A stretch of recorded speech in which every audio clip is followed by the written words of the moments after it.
qu'est-ce que vous me dites? Tepa, est-ce que tu es en contact avec Soral?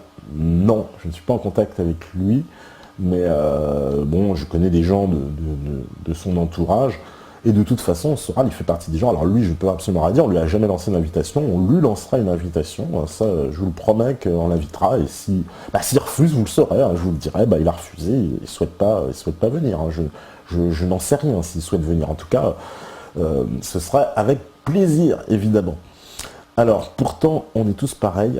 On va sur un site, on va sur suivre l'info, mais c'est vrai que je vois jamais d'infos sur Meta TV. Pourtant, il y a un paquet quand on regarde les invités.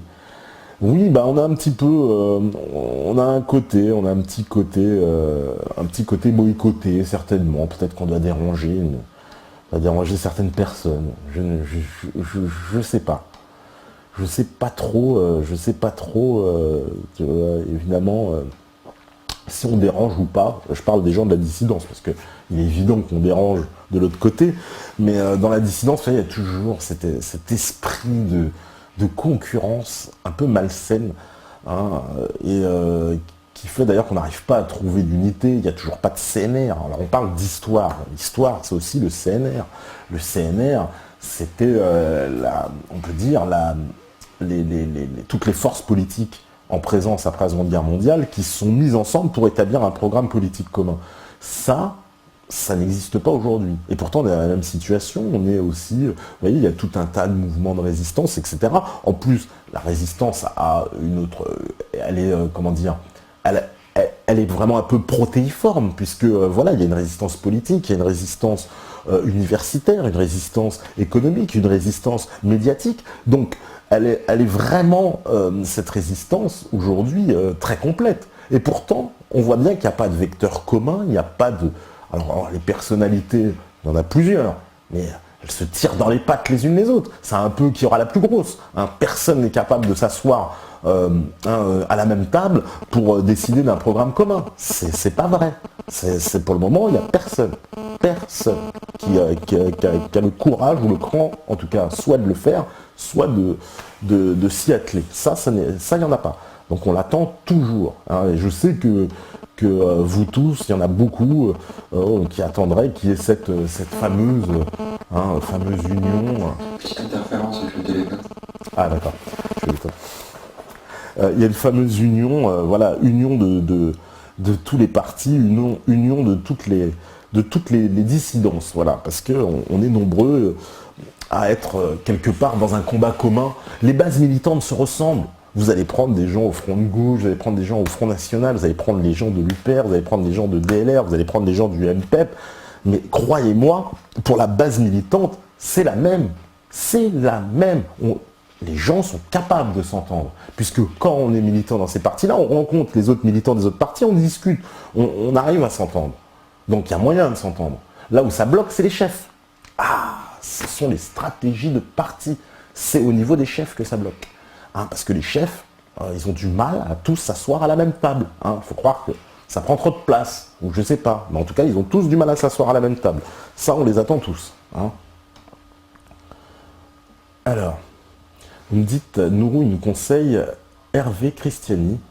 Je ne connais pas. Voilà, il me demande ce que j'en pense, Nourou. Je ne sais pas, je ne connais pas. Il faut me faire découvrir Christiani. Alors, qu'est-ce que vous me dites encore? Alors, la vérité l'emporte sur les ténèbres, être honnête est une très bonne stratégie. La seule de scène, c'est Daniel qui nous dit ça. Eh ben, moi, je suis entièrement d'accord. Alors, je vois pas d'autre chemin possible, en fait. Sans envoyer des petites piques entre dissidents, j'ai toujours pensé que des partis comme l'UPR et Debout la République, qui ont exactement la même direction politique, ont pour but de siphonner les voix importantes, car ils ne feront jamais plus de 3-4%. C'est FAO qui nous dit ça. Eh ben, ouais, ça, moi j'ai cru aussi, hein, je me suis dit de toute façon que l'UPR était une force politique qui avait l'envergure, on va dire, et le programme pour renverser cette Union européenne et donner une nouvelle dynamique à la France. Voilà, aujourd'hui, je suis un petit peu plus circonspect quand même. Alors, je sais pas, la jambe parce que dans Il insulte les gens. D'ailleurs, Jacques Minier, l'autre soir, pour l'émission sur Jade, était en colère contre Alain. Bref, Alain n'est pas du tout correct et ne fait que de la spéculation. Rien n'est factuel. C'est SNK qui nous dit ça. Je suis pas d'accord, SNK. Alain, quand on dit rien n'est factuel, c'est pas vrai. Je vous assure, il travaille énormément déjà pour ses émissions. Hein. Il ramène, il fait beaucoup de boulot, il va faire des recherches, justement, des grandes recherches. Après, oui, avec Jacques Minier. Alors Jacques Minier, on va le réinviter. Comme ça, justement, parce qu'une autre fois, il n'a pas pu s'exprimer comme il le voulait. Effectivement, c'était trop... entre tout ce qu'Alain avait à dire et tout ce que lui avait à dire, finalement, il aurait fallu 8 heures ou 9 heures. Donc du coup, ce qu'on va faire, c'est que ils vont revenir tous les deux. Chacun parlera Alain finira l'exposé sur Jeanne d'Arc, parce qu'on en est arrivé à peine à la moitié. Et on invitera Jacques Minier aussi, et lui aussi viendra faire son exposé sur Jeanne d'Arc avec les informations qu'il a récoltées, en particulier, vous savez, dans son livre. Donc ça, c'est très intéressant, justement. Alors là, on est vraiment dans le sujet pour Jacques Minier, puisque il nous parle justement de l'histoire de Jeanne d'Arc sous un œil que, personnellement, j'avais jamais vu. Jamais quelqu'un nous avait montré en fait ces aspects-là de l'histoire de Jeanne d'Arc, quoi, à savoir avec les Templiers, etc., l'ordre Notre-Dame de Sion, les liens qu'elle entretenait, que finalement Jeanne d'Arc serait peut-être bien la sœur de Charles VII, etc., etc. C'est très intéressant. Donc moi, ça nous intéresse. Ça, c'est un sujet qu'on va creuser parce que voilà, c'est pour connaître un peu les tenants de l'histoire. Alors il y a une citation, c'est Seth Global Chain qui dit une citation de Napoléon. Qu'est-ce que l'histoire, sinon une fable à laquelle tout le monde est d'accord? C'est pas mal, puisque l'histoire est écrite par les vainqueurs, et oui, donc c'est bien pour ça qu'on s'intéresse à l'histoire, et qu'il faut constamment être révisionniste en matière historique. Hein, il faut constamment, avec les nouveaux éléments, voilà, de parler tout à l'heure, l'histoire du roi Salomon qui est remis en cause avec les nouvelles sciences archéologiques, etc. Et ben c'est ça l'histoire, c'est ça qui est intéressant de repartir pour savoir effectivement qu'est-ce qui s'est passé, quoi, vraiment. Aujourd'hui, je sais qu'on a des technologies pour pouvoir infirmer ou confirmer certains faits. Ça, c'est le point de départ, parce que il y a encore, je sais pas, 50 ans, 60 ans, on n'avait pas autant de technologies, hein, donc on était plutôt obligé de se fier uniquement aux écrits, parce que de toute façon l'histoire c'est beaucoup d'écrits, hein, c'est des livres, etc. On essaye de comprendre, puis après on interprète en fonction des écrits. C'est pour ça que les historiens ne sont pas forcément d'accord entre eux. C'est une science humaine, hein, c'est pas une science exacte, hein, l'histoire. Et ce qui est intéressant, c'est justement notre époque, puisqu'on revisite toute l'histoire. Alors du coup, aujourd'hui on est assez détesté d'ailleurs, parce que revisiter l'histoire, c'est un exercice politique, puisque toute l'histoire a des conséquences politiques. Donc forcément, quand on va revisiter l'histoire, on va redonner du sens politique à un événement. Peut-être qu'il en avait perdu, ou qui avait été mal interprété, etc. Ou débunké, parce que on est compte, par exemple, dans l'histoire du 11 septembre. Alors imaginez dans 50 ans, hein, si nous n'arrivons pas à nos objectifs, hein, que la libération ne se fasse pas, à ce moment-là, c'est qui va écrire l'histoire? Bah, c'est BHL. Enfin, c'est des gens comme ça qui vont écrire l'histoire. Qu'est-ce qu'ils écriront dans l'histoire? Oui, là, tout d'un coup, ça laisse songeur. Alors, Méo, il dit, je pense que Meta TV aurait tout à gagner pour grandir avec un partenariat avec Soral plutôt qu'avec Benajam. Oui, mais bon, Soral, je sais pas déjà s'il veut faire un partenariat avec nous. Hein, il a déjà pas mal de choses à faire, à mon avis. Il viendra pas faire des émissions historiques. Maintenant, nous, on est prêt à lui donner la parole dans notre émission quand il le souhaite. Il n'y a aucun problème là-dessus. Alors, il y a Vladjo qui chambre un peu sur voilà, manipulation de l'histoire, mais c'est d'être les anciens coms, parce que je remonte, hein, et puis vous avez le temps de parler avant que j'arrive sur votre com, malheureusement. Alors des fois, c'est pas tout à fait synchro. Alors, pourquoi donne-t-on tant d'importance à l'histoire, surtout qu'on ne tient jamais compte des erreurs du passé et qu'on ne cesse de faire pire que la génération précédente? Ah, ça, c'est une remarque très intéressante, question intéressante de Freeman. C'est vrai, pourquoi on ne donne pas aussi cette importance à l'histoire? Il y a plein de gens qui pensent que l'histoire ne sert à rien, que l'histoire s'est passée, donc ça n'a pas d'importance. Et pourtant, l'histoire, c'est ce qui vous définit. Même nous. Imaginez-vous une seule seconde qu'on vous enlève votre histoire. Une seule seconde, on vous l'enlève. Vous n'avez plus d'histoire. Vous vous rendez compte quand vous serez perdu? Parce que vous n'avez plus d'histoire. Vous ne savez plus tout ce qui s'est passé avant.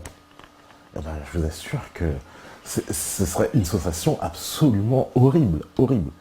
Hein. Alors, qu'est-ce que vous me dites encore? Parce que je lis un peu. Inviter Arnaud de Robert, alias le Stern Méridien Zéro, pour parler de la réplique de l'antidissidence contre les médias. Ah, bah écoutez, Arnaud de Robert. Je ne connais pas, vous me donnez toujours des noms excellents. De toute façon, il faut les mettre. Je vous invite à les mettre, à nous les envoyer par message, vous savez, sur le truc, le fichier contact, enfin l'onglet contact. Hein, et puis de toute façon, tout ça ne tombe pas dans l'oreille d'un sourd, hein, puisque vous avez donné des gens à inviter, et puis bah, nous, après, on essaie de les contacter. Voilà, donc n'hésitez pas à nous faire vos propositions. En termes d'invités, on est absolument ouvert là-dessus. Est-ce que Pierre Carl, alors Pierre Carl, on n'a pas invité, mais il fait partie des gens qu'on aimerait inviter, effectivement. Oui, Pierre Carl, tout à fait. L'histoire est une galerie de tableaux où il y a peu d'originaux et beaucoup de copies. C'est Alexis de Tocqueville, enfin, la citation. C'est pas mal. En fait, MetaTV, je crois que vous vous rendez même pas compte que vous êtes l'encyclopédie visuelle de la dissidence où les invités ont le temps de s'exprimer et d'expliquer leur démarche, projet ou vision du monde. Forcément, c'est pas des vidéos faciles à diffuser, mais par contre, c'est très riche et très complet. Eh ben, merci beaucoup, Tayen, merci du fond du cœur. Alors, les Français sont égoïstes et avisses, les gens préfèrent être seuls à la tête plutôt que de lutter ensemble, en risquant de perdre plutôt que de lutter ensemble. Eh ouais. Quand est-ce qu'il y aura évidemment on va dire, cet esprit d'union et de solidarité qui nous fait cruellement défaut dans une époque où on est attaqué de toutes parts, où il n'y a plus de valeurs, plus de spiritualité. Hein, on a perdu tout ce sens spirituel qui est tellement important. Donc, on est un petit peu, oui, chacun dans sa petite chapelle très isolée. Alors, Céline n'aura-t-il pas peur des questions pertinentes, sensibles que l'on pourrait poser, que l'on soit de l'UPR ou non? Voilà, appartenance, franc-maçonnerie, non politique d'Israël, lobby en France, dénonciation du réseau pédophile, Dieudonné, Quenel, etc. Eh ben ça, je ne sais pas, hein, mon cher Scorpion, le fond de la raison, mais moi en plus, si on l'invitait ici, j'aimerais pas qu'il se réfugie derrière la charte comme il a l'habitude de le faire pour esquiver les questions gênantes, hein, vous savez. La construction des pyramides égyptiennes est toujours un mystère pour nous, construite avec des blocs de plusieurs centaines de tonnes, posés, pierre contre pierre et découpés au millimètre près. Comment ces peuples africains soi-disant sous-développés ont-ils pu construire cela alors que c'est encore impossible à notre époque? C'est écraseur. Eh bien, c'est bien la question. C'est bien la question auquel personne n'a répondu. De toute façon, sur la construction des pyramides, alors là, c'est vraiment le grand mystère. On va inviter, d'ailleurs ça aussi, l'invitation a été lancée à Patrick Spouillard et Jacques Grimaud. Ils avaient donné leur accord, ils étaient partis à l'étranger, on va les relancer, mais ce sera une émission hautement intéressante, je pense, de savoir un peu qu'est-ce qui se cache effectivement derrière ces pyramides. Moi-même, je me suis toujours intéressé à ce sujet-là, et j'avoue que le film de Grimaud, alors il y en a qui n'aiment pas, qui me disent oui, oh non, il est un peu léger. Moi, j'ai jamais entendu un autre film aussi précis et ramener autant de points sur les pyramides. Par exemple, il y a un point qui m'a choqué dans le film, c'est un moment où on nous décrit, vous savez, devant les pyramides, en fait, sont posées sur, comment on pourrait dire, une chape de pierre qui fait alors la taille de, je sais plus, c'est 30 terrains de foot, enfin je sais plus trop, enfin c'est une taille immense, puisque ces pyramides sont posées dessus. Le plateau de Gizeh, en fait, il n'est pas naturel. Il y a eu une chape, et après on a construit les pyramides. Et donc cette chape, mais c'est énorme déjà, énorme. On ne nous en parle jamais. jamais j'avais entendu quelqu'un nous parler de cette chape devant, sur laquelle étaient posées les pyramides. Donc rien que cet élément-là, déjà ça m'a beaucoup surpris quand j'avais regardé le film la révélation des pyramides, parce que on nous avait jamais parlé de ça, on nous avait jamais parlé. Alors, il fait toute une démonstration mathématique pour montrer que les Égyptiens avaient connaissance du mètre et d'un certain nombre de mesures. Ça aussi, c'est quelque chose qui est complètement ignoré. On n'a jamais rien su là-dessus. Alors après, je sais qu'il y en a beaucoup qui lui reprochent, dans son film, qu'il fasse le lien avec, vous savez, les fameux parallèles et le fait que il y ait donc, pour lui, et il explique très bien, une correspondance entre certaines villes. Donc il parle de Cusco, entre autres, de l'île de Pâques aussi. Alors vous savez, cette île de Pâques, c'est quand même aussi un mystère. Hein. Alors, on parle des mystères de l'histoire, l'île de Pâques. Hein, vous connaissez, avec les moaïs, les grandes statues comme ça, qui pèsent des tonnes et des tonnes. On nous a fait croire que c'était les tribus indigènes qui les avaient construites. Alors, on est confronté à plusieurs problèmes. C'est déjà comment ils ont fait, puisque il a fallu les transporter, etc. Alors, en plus, on en a trouvé un. Alors ça, c'est assez fantastique aussi dans notre histoire, on va dire, passée, enfin très ancienne, dans l'histoire très ancienne, on retrouve à chaque fois donc dans ces vestiges très anciens, comme si tout s'était arrêté, mais du jour au lendemain, comme si les gens avaient cessé comme ça leur activité, puisque que ce soit en Égypte, vous savez, là où on construit les obélisques, on a retrouvé un obélisque aussi en construction. Pareil à Baalbek, au Liban, pareil dans l'île de Pâques, etc. À tous les endroits où il y a effectivement des vestiges comme ça anciens, on trouve donc des vestiges de construction, mais qui ont été abandonnés, mais comme si la personne était partie sur le fait, comme ça, et puis tout s'est envolé, on est parti, et puis on a tout laissé. Et ça, je trouve, c'est quand même une étrangeté. Voilà, de ces vestiges. Il en parle énormément d'ailleurs dans la révélation des pyramides. C'est très très très intéressant. Alors, qu'est-ce que vous me dites encore? Alors, Alain Benhajan, une analyse biaisée par son idéologie communisto-libérale, mais il bosse sur des sujets qu'il connaît quand même, ces sujets. Voilà. Bon, son idéologie, oui, communisto-libérale. On va faire, de toute façon, une émission avec Benhajan, on va beaucoup parler de République, et vous pourrez allègrement appeler pour discuter de ça, parce que je sais que vous n'êtes pas d'accord. Moi-même, je ne suis pas d'accord avec Alain sur ces problématiques-là, où on se charcle en off, vous ne pouvez pas imaginer. Donc, on n'est absolument pas d'accord sur ces notions-là. Donc ça, on s'est promis d'organiser une émission, et comme ça, vous participerez dans cette émission, et j'espère bien qu'il y en a qui auront le courage d'appeler pour se confronter à Benhajan directement et qu'on puisse échanger, parce que je sais que vous n'avez pas du tout la même vision que Alain sur ces thèmes-là, moi non plus.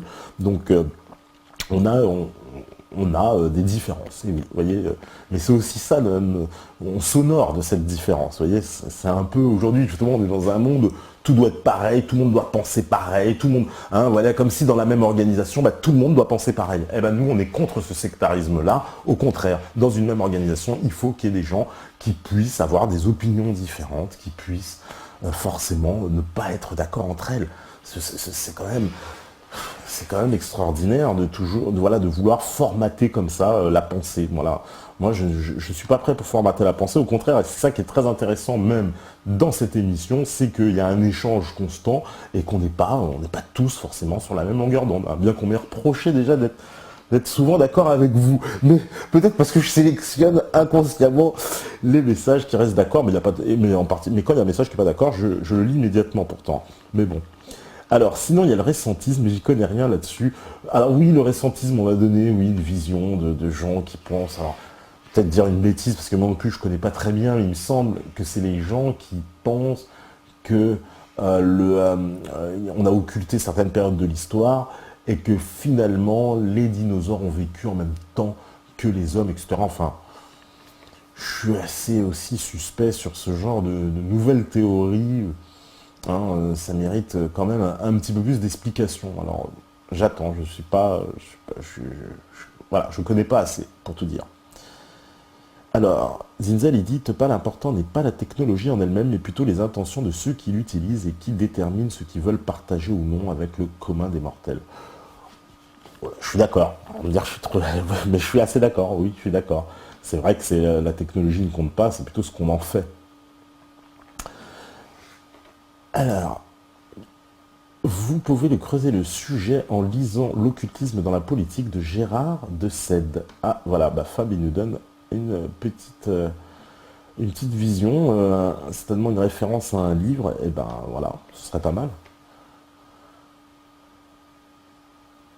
Ah, voilà, il y a Claude Ratignier, mon cher Claude, il dit, je pense que MetaDV doit rester indépendant sans partenariat avec le Soral. L'invité, oui, mais qu'il fasse partie de MetaTV, ça enlèverait de l'originalité à votre chaîne. Restez comme vous êtes, c'est le top. Voilà, on va rester comme ça, Claude, mon cher Claude. L'indépendance reste le top, mais c'est vrai que Soral, c'est quelqu'un de bien sur le fond, moins bien empathique que de part. Ah bon, c'est pas amélioré, ça pas pour moi, mais... Alors, restez authentique, vous ne faites pas influencer par des partenariats avec les gros poissons. Eh ben, vous voyez, vous êtes tous au moins unanimes là-dessus. Vous nous demandez de conserver notre indépendance. Il y avait eu un peu la même réaction lorsque on vous avait parlé de cette fédération de médias. D'ailleurs, ce projet est toujours en cours. Et donc, on nous avait parlé un peu, oui, restez un peu en retrait, faites vos trucs. Nous, de toute façon, on va continuer à faire nos trucs. Mais voilà, on ne s'enferme pas non plus dans notre tour d'ivoire. En ne voulant discuter avec personne ou ne voir personne. Au contraire, vous savez, on est quand même plutôt ouvert d'esprit. Donc, il est un peu naturel comme ça d'aller vers les autres. En tout cas, ça nous dérange pas. Alors, il y a Kouf35 qui dit « Salut, Tepa, toi, big up de l'UPR. Je suis de l'UPR et je sais que le travail que vous avez fait, Eric et toi, lors de la campagne d'Alsace, tu as toute mon amitié. » Voilà. Et merci, mon cher Kouf35. Effectivement, en campagne d'Alsace, un très bon souvenir pour ma part, parce qu'on a effectivement, je pense, réussi à faire inverser un scrutin qui n'était pas évident. Alors certains diront que c'est un peu prétentieux peut-être de dire ouais on a inversé un scrutin, mais quand même, il faut admettre dans cette affaire d'Alsace, puisqu'on parle d'histoire, et ben, comme ça, cette histoire, parce qu'il faut que ce soit marqué dans l'histoire, un jour quand même ce fait-là, le référendum d'Alsace, au départ, personne ne parlait des eurorégions. Et il est vrai que on a apporté cette dimension-là sur comment dire, dans le débat politique, et que le dernier soir, donc ce qu'on a appelé le grand discours, si j'ose dire, il y avait donc tous les présidents de région, la Kernel, machin, etc. Ils étaient tous là, Richter et compagnie, et ils ont clairement exprimer donc leur désaccord profond avec notre démarche, si j'ose dire, puisqu'on a été carrément cité dans le discours de Richter. Ils ont parlé de brigades républicaines venues leur apprendre la République, etc. Là, ils étaient complètement... Ils n'ont pas arrêté, en plus, les trois, de nous parler d'Eurorégion. On n'avait jamais entendu un responsable politique nous parler d'Eurorégion, à part François Célineau, ça c'est vrai. J'avais jamais entendu parler de ça. Et là, tout d'un coup, je vois donc tous ces responsables politiques, les uns après les autres à la tribune, défiler pour nous expliquer, oui, les eurorégions, c'est pas si mal, c'est machin, etc., etc.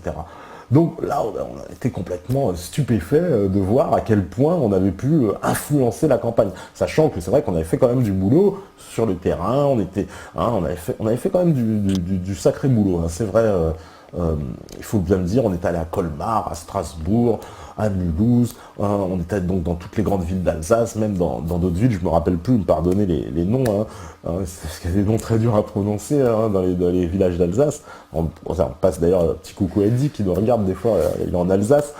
Et voilà, c'était un super souvenir. En plus, l'Alsace, c'est une région magnifique. Moi, je connaissais très mal l'Alsace. Je veux dire, j'adore. J'ai trouvé ça magnifique. On mange fabuleusement bien. Donc pour moi, vous voyez, l'Alsace, c'est un excellent souvenir. Et alors là, en plus, ça s'est soldé par un nom. C'était la cerise sur le ghetto, si j'ose dire.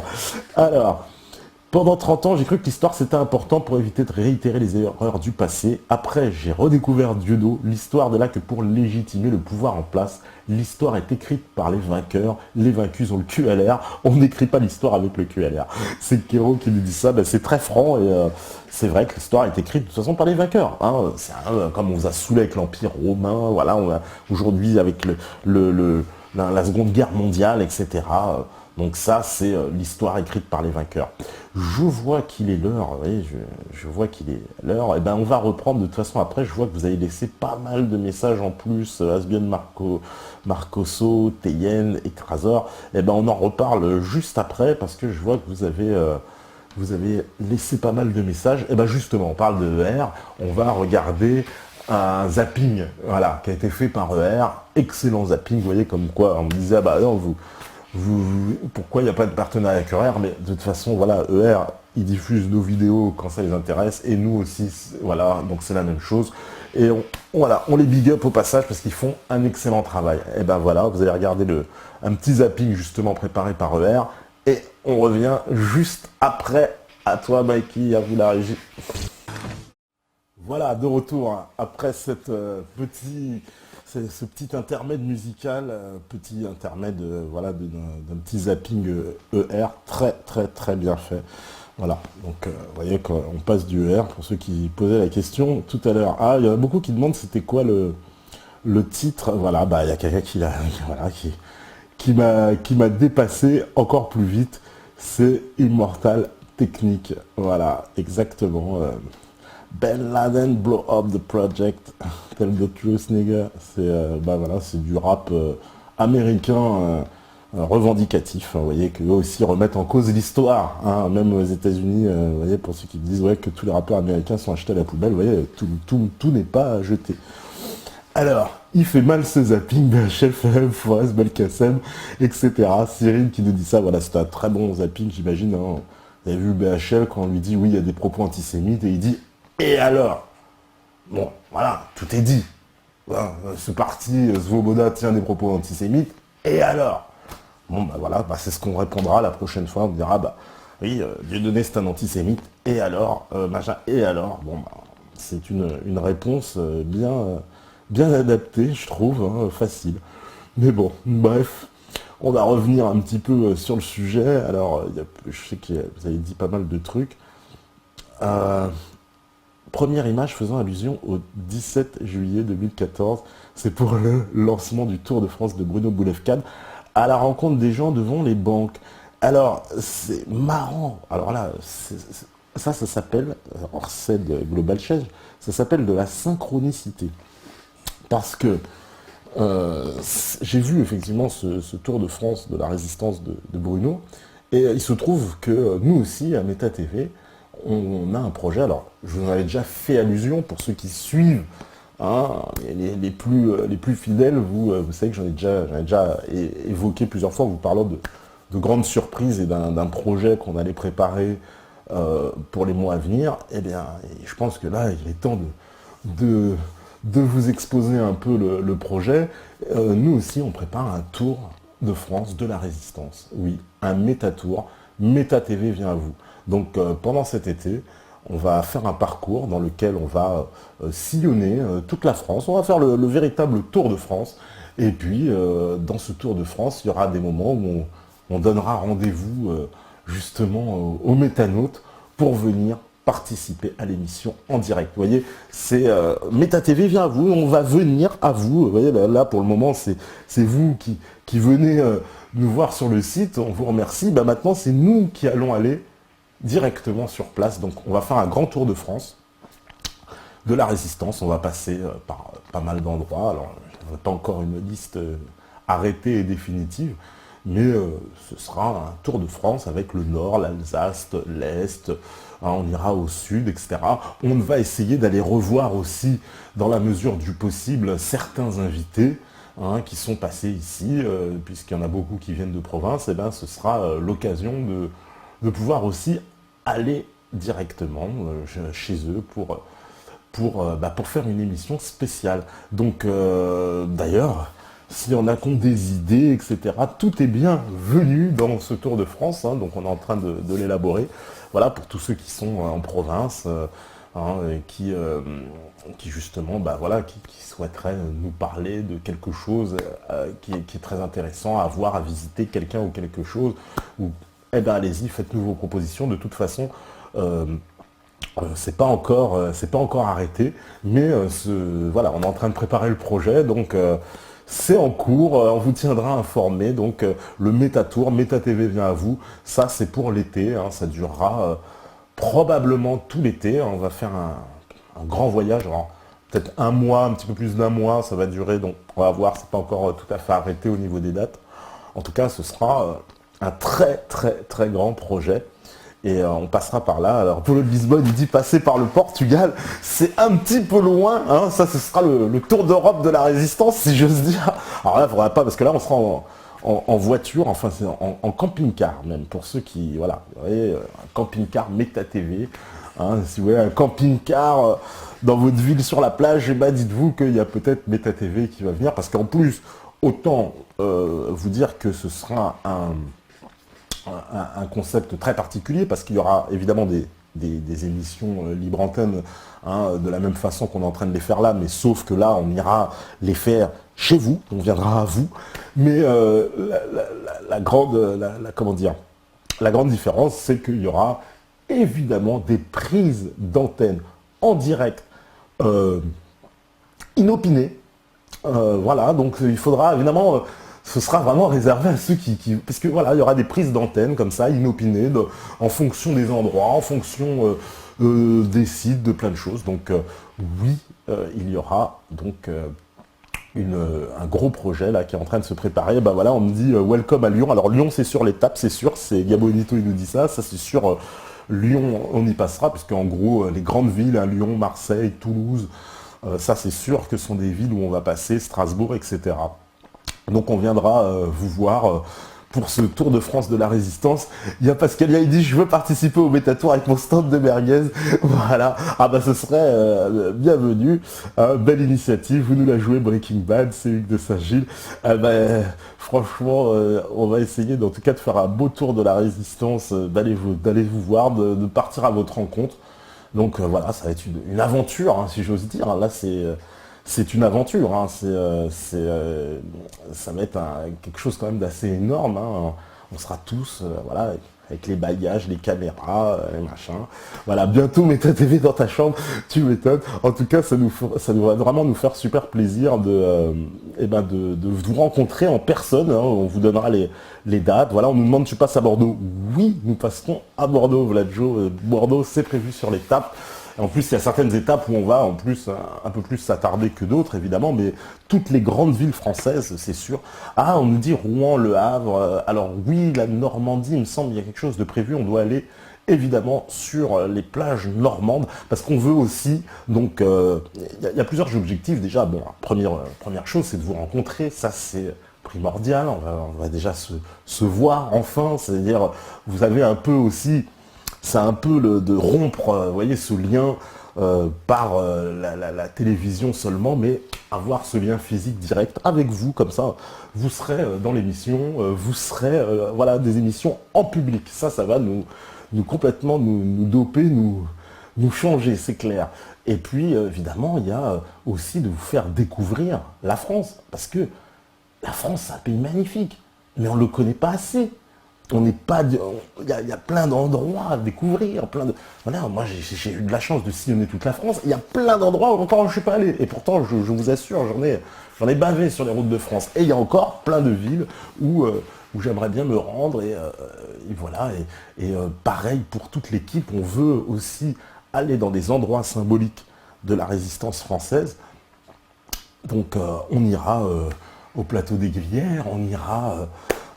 dans le Vercors, etc. On ira dans tout un tas, en tout cas, d'endroits qui sont hautement symboliques. Donc ce sera le tour de la résistance. Voilà Jacoja qui dit venez à Bordeaux, mais nous irons à Bordeaux mon cher Jacoja, et on espère bien qu'on le verra là-bas. Vous passerez en Bretagne, c'est Sandrine qui nous dit ça. Oui Sandrine, nous passerons en Bretagne.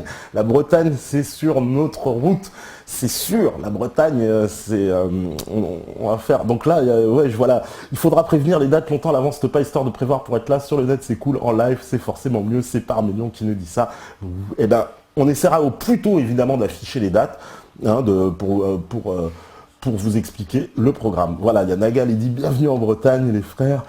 The Phoenix il dit faites attention aux détracteurs. Oui, bah il y en aura toujours, hein, on l'a bien vu, hein, toujours des détracteurs, toujours des gens qui vont nous dire ah oui, oh là, c'est pas terrible, ils veulent faire le tour de France.